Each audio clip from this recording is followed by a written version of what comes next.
I didn't go to Las Vegas to gamble for two reasons. A, this was not that Las Vegas, and B, there was nothing to bet on. He was impossible to beat. Only slaves get beaten, according to Jack. A man simply wins and loses. The champ did both, in New Mexico of all places, and I, for one, wasn't going to miss it. All train lines were descending upon Las Vegas for the fight. From the north, south, east, and west.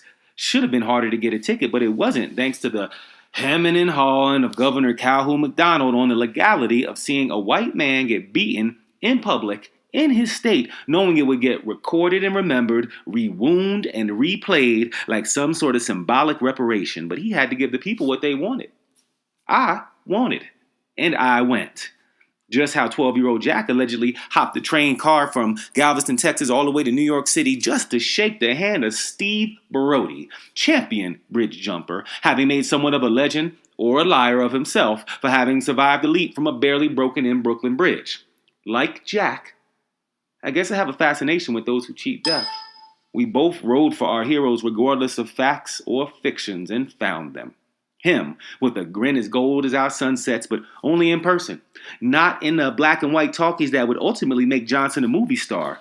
Didn't do his shade of black justice. Didn't do his shade of flash brilliance. An undisputed someday hero of an Emmett Till or a James Byrd Jr., but way too fast to drag down Center Street in a sports car with the roof gone, painfully unaware he would one day too die this way. Black lightning.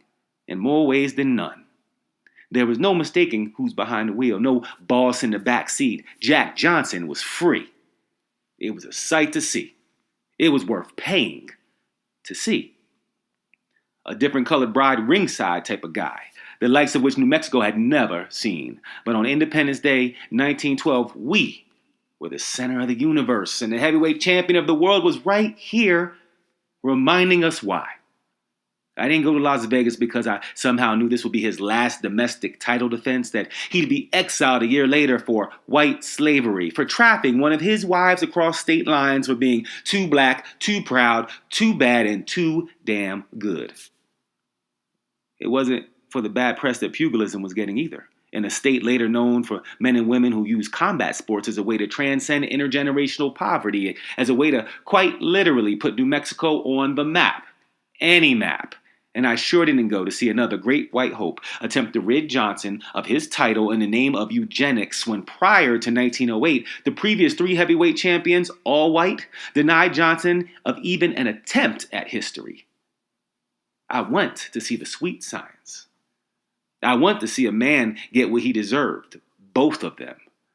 I went to be in a brown crowd witnessing a black guy and a white guy battle each other on land that didn't belong to them. However, on the projection screen, the audience, even ours, all looked the same color as the loser, as though we were there to see fireman Jim Flynn win.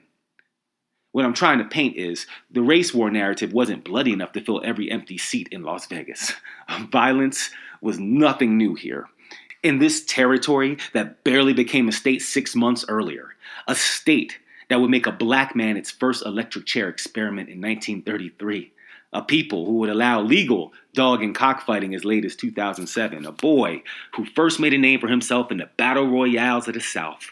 Underground betting rings where up to 10 black men would fight until the last man standing won a few crumbs from the pit of wealthy white gamblers. I didn't go to see a fight. I went to see if the imaginary line between pre-colonial and post-racial was real. And he was.